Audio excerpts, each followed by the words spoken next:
Oh my gosh. That's your favorite flavor. But I can't wait for you to make mine. Yep. And the soother fell on the floor. Hi Bowl Bakers. If you love my no machine ice cream, then you are going to freak out when I tell you that we are going to make a no machine creamy gelato using a very similar easy technique. As always, the recipe can be found on my website. And I just want to say a big welcome back to Zach, our cameraman, and Kevin is here with baby George and he's doing a very important job of feeding him. So while they're doing that, we are going to get stuck into the recipes. So we're going to start out in a heavy bottom saucepan, and into this we are going to add in our milk. I recommend full fat milk because it has more flavor. And then just go onto the stove, medium low heat, until it's just about to come to a simmer. Okay, so the difference between my no machine ice cream and this gelato is that this is custard based, so we do have eggs. So we're going to prep those right now. So we just need our egg yolks. Save your egg whites in the freezer for later. They'll make great meringues and things like that. Make sure that your eggs are at room temperature so they're not too cold when we add in the hot milk.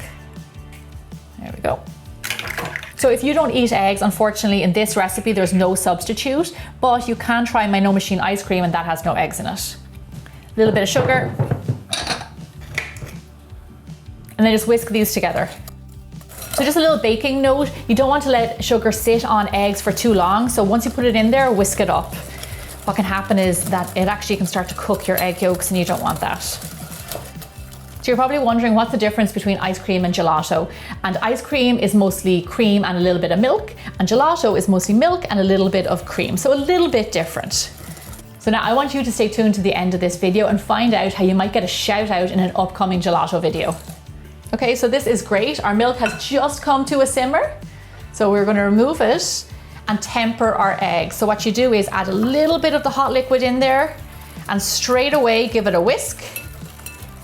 Add in a little bit more and then just continue to add in the rest.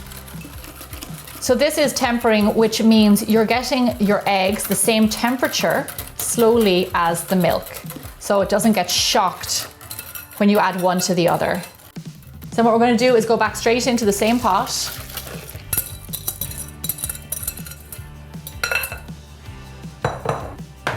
Back over to the stove. So you want to simmer this now on medium-low heat. You want to keep a close eye on it for roughly 6 to 8 minutes or so until it slightly thickens. We don't want to get it too thick or it might split. Guys, can you be quiet? George is trying to sleep. We are being quiet. All right, you're doing very important work here. Yeah. And I can't wait to see what flavors you make. Well, I'm going to make my favorite flavor, which you know what that is. Okay. But then we're going to leave the rest up to them. Okay, good. All right. You're going to take the baby out for a walk? Yeah, good go. Okay, see you later. So the secret here is low and slow because you don't want to curdle your eggs, and just stir it with a spatula constantly and just keep it moving. Now, if it does split, now this can happen, it happens to me, you can get an immersion blender, put that in and blend it back up, and just like that it comes back together. But this is actually looking pretty good. Look at that, there you go. So it's coating my spoon. It's not super thick, like I said, we don't want it super thick. So there we go, we're gonna remove this from the heat. That took around 6 minutes. We're gonna move back over here. Add in a little bit of my not so secret ingredient. Salt, which is really important in ice cream making. And then I'm going to add in a little bit of vanilla extract. Oh my gosh, it smells gorgeous already. So with a custard base like this, be it ice cream, gelato, whatever, you need to strain it. So I'm going to pass it through this sieve, and we do this in case there is any little bit of cooked egg, which can happen. It just removes it and makes your ice cream base lovely and silky smooth. There we go. See, even with my one, there's a little bit of stuff in there. So you don't want to push that through, we're going to leave it be. So now our next step is to get this nice and cold. So here I have a bowl. I'm going to add in some water. We're going to create an ice bath. So water, a little bit of ice.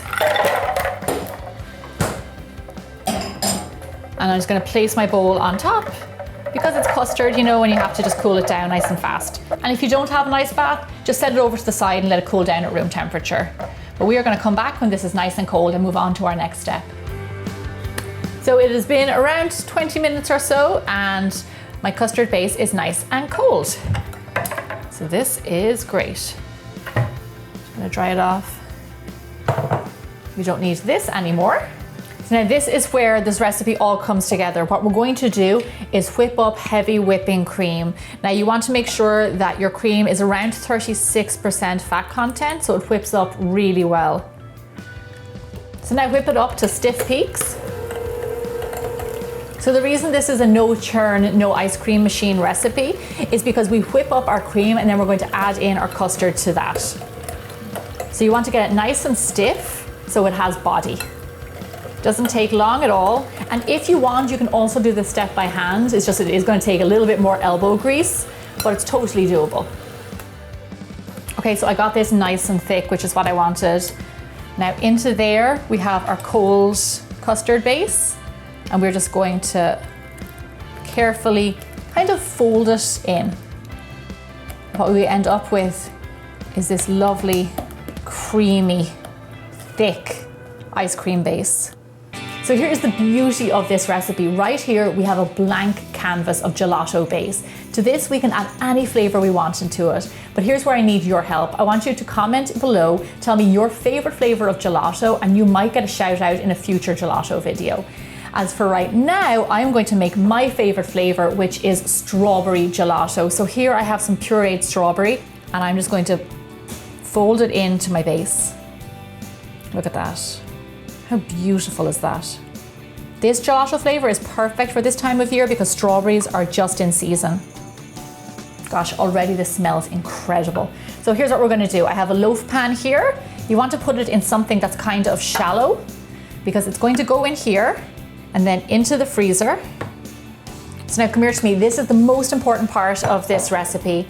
We're gonna pop this into the freezer, but we're not going to stop there because in 30 minutes, we are going to go in and we're going to give it a really good mix around, and we're going to break up any ice crystals that form, and we're going to do this around 2 or 3 times just until it gets nice and thick and just ensures that you've got a lovely smooth gelato at the end.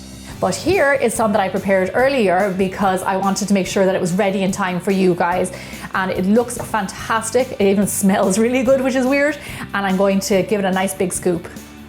But there you go. Look at that big lovely bowl. Oh, We are here for a taste. that was good timing.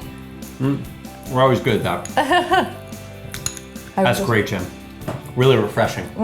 And George is ready for a bite too because he just lost his pacifier. Oh, yummy. It's gorgeous. Well, so this is my favorite flavor. Well, absolutely delicious. You'll have to make my favorite flavor, and we can't wait to hear what your favorite flavors are. Let us know in the comments below, and we'll see you back here really soon for another Bigger Bolder Baking episode. And more gelato. More gelato. Good job, Jem. Oh, it's yum, isn't it?